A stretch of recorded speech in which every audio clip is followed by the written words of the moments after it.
Chers amis, bonjour. Nous sommes le mercredi 20 septembre 2023. Il est 8h30. Quelques news de l'Arménie et de l'Artsakh et de la diaspora arménienne. Bien sûr, l'Artsakh. Tous nos yeux sont rivés sur l'Artsakh où hier, depuis 11 heures du matin, l'Azerbaïdjan a attaqué sur tout le long, donc sur toute la frontière de l'Artsakh, une opération militaire massive contre les Arméniens de l'Artsakh.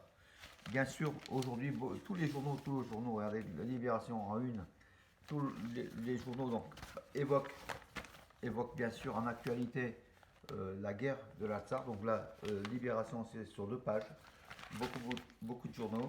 Le journal local ici, donc à Le Dauphiné Libéré, consacre également un article, voilà. Mais tous les journaux et également les journaux télévisés évoquent cela. Donc cela veut dire qu'en fait, cette guerre de l'Artsakh,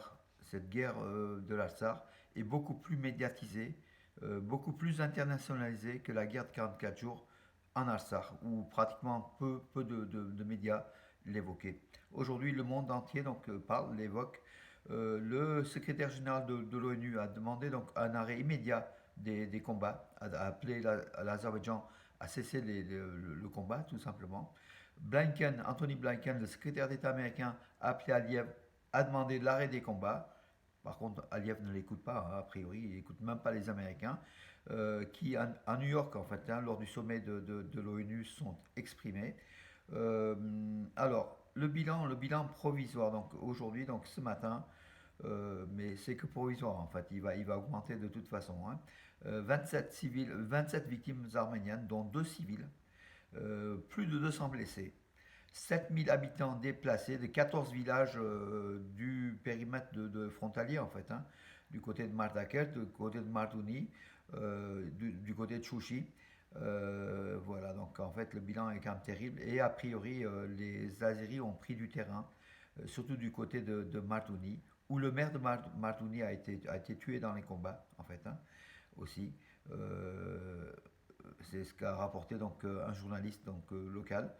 Euh, donc le plus terrible, c'est l'église, le monastère d'Amaras, qui est le plus ancien monastère de l'Artsakh, fondé au IVe siècle par Mesrop Mashtots. Le monastère d'Amaras, qui est à côté de Mardouni, près du village de Majgalachen, et serait passé aux mains de l'ennemi, aux mains des Azéris. Voilà, qui était à peu près à 1 kilomètre de là, mais aujourd'hui ils occupent donc le terrain. Ils avancent, malgré une résistance farouche des forces arméniennes, une résistance farouche, mais les Azéris ont la supériorité technique, militaire, sur le terrain, il faut quand même le dire, hein, avec les drones, notamment les drones. Voilà. Entre-temps, des bébés sont nés à Stepanakert, à la maternité, sous les bombes. Donc c'est la résistance aussi du peuple arménien. Une manifestation a eu lieu donc hier soir devant le siège de l'ONU à New York. Voilà. Plusieurs dizaines d'Arméniens ont manifesté en demandant l'arrêt des combats. Voilà. Donc ça continue malgré tout. Donc ce matin, les combats sont peut-être moins intenses, mais continuent encore. Voilà. Donc les Azéris ont subi de nombreuses pertes également sur le champ de bataille. C'est ce qu'affirme le député arménien Dikran Abramian. Que dire de plus? Bon, les déclarations sont très très nombreuses, hein. Toutes les capitales demandent l'arrêt des combats, de New York à Tokyo, de Bruxelles, partout, même Moscou. Donc le chancelier allemand Olaf Scholz a demandé à Bakou d'arrêter immédiatement les attaques et de revenir à la diplomatie. Euh, que dire d'autre? Enfin, de l'OTAN, du Joseph Borrell, qui est le ministre des Affaires étrangères de l'Union européenne également, entretien entre Macron et Emmanuel Macron, qui a demandé lui aussi, bien sûr, l'arrêt des combats. Il a aussi condamné l'Azerbaïdjan, en fait, hein, donc il a été plus loin que les autres chefs d'État. Voilà.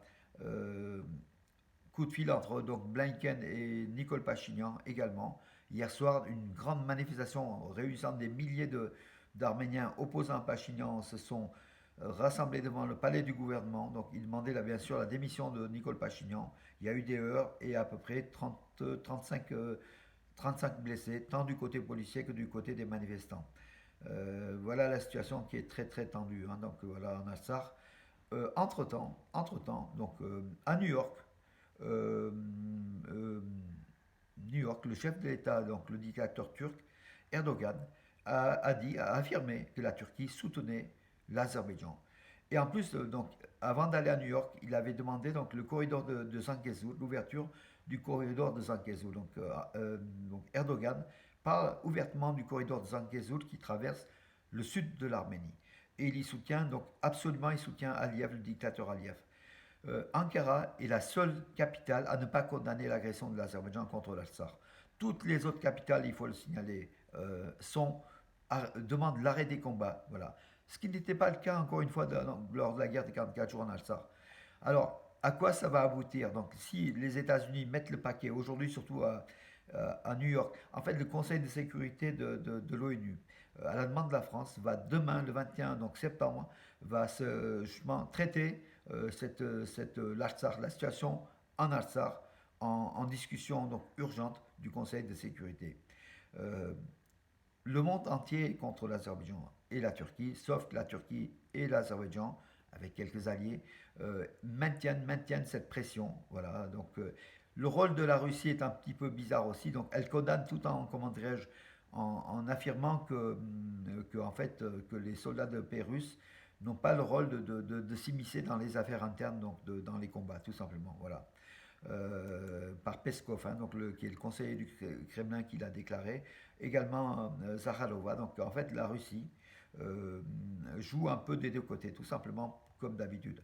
Mais force est de constater que c'est surtout Washington, Paris, Bruxelles, ces capitales occidentales, aujourd'hui Tokyo, l'Allemagne également, Berlin, euh, tous demandent l'arrêt des combats de façon assez forte. Voilà, la question de l'Artsakh, malgré le malheur qui arrive au peuple arménien de l'Artsakh, s'est internationalisée depuis la guerre de 44 jours en Artsakh. Aujourd'hui, on voit que le monde entier, donc tous les médias traitent donc de la question, l'ONU traite de la question, les chefs d'État en parlent, l'évoquent. Cela veut dire qu'il y a un progrès énorme au niveau diplomatique, gagné par l'Arménie et par l'Artsakh. Mais sur le plan militaire, c'est toujours pareil, c'est l'Azerbaïdjan qui attaque sur place et qui fait des dégâts et qui n'arrête pas malgré les demandes répétées des capitales. Donc on verra aujourd'hui si les combats vont continuer, en tout cas, de toute façon. Il est vrai que l'armée azérie s'approche dangereusement de la capitale Stepanakert, qui est aussi bombardée. Hein, voilà. Donc cette nuit, il y a eu des bombardements. En fait, vous m'excuserez un petit peu de... Je peux un peu bafouiller dans ces infos, je n'ai pas dormi. Hein, j'ai suivi donc de près. Même la nuit, j'ai posté des articles à 4 heures du matin parce qu'en fait, on attendait des nouvelles comme vous tous. Hein. On a mal dormi, très mal dormi. Certains n'ont pas du tout dormi. On est vraiment on est dans un peuple menacé d'extinction, de génocide en Artsakh. Et après l'Artsakh, ça sera le tour du Zangezur, ça sera le tour de l'Arménie, comme a déclaré d'ailleurs Erdogan. Hein. Il veut le Zangezur, un passage par le Zangezur, ça veut dire couper l'Arménie, récupérer les sous de l'Arménie, puis ne rien laisser, tout simplement. Voilà la situation donc ce matin, mes amis. Donc aujourd'hui, elle est dramatique pour le peuple arménien d'Artsakh, qui résiste malgré tout. On compte à peu près donc 29, 27, 29 ou une trentaine. Moi, je dirais il y a plus d'une cinquantaine déjà de morts et des centaines de blessés du côté arménien. Sans doute beaucoup plus du côté azéri, mais les Azéris ont ont des renforts importants. Voilà, mes amis, donc sur tout ce que je pouvais dire ce matin, en attendant donc des nouvelles. Malheureusement, elles sont mauvaises pour l'heure, et puis on attend que ça cesse, que tout ça cesse, sur une pression, plus qu'une pression, de la communauté internationale. D'ailleurs, Pachinian a demandé aussi l'aide de la Russie et des soldats de l'OTC qui ne bougeront pas de toute façon, comme on le sait. Voilà, mes amis, donc la situation est assez grave, et même très grave aujourd'hui, tant à Yerevan qu'à Stepanakert.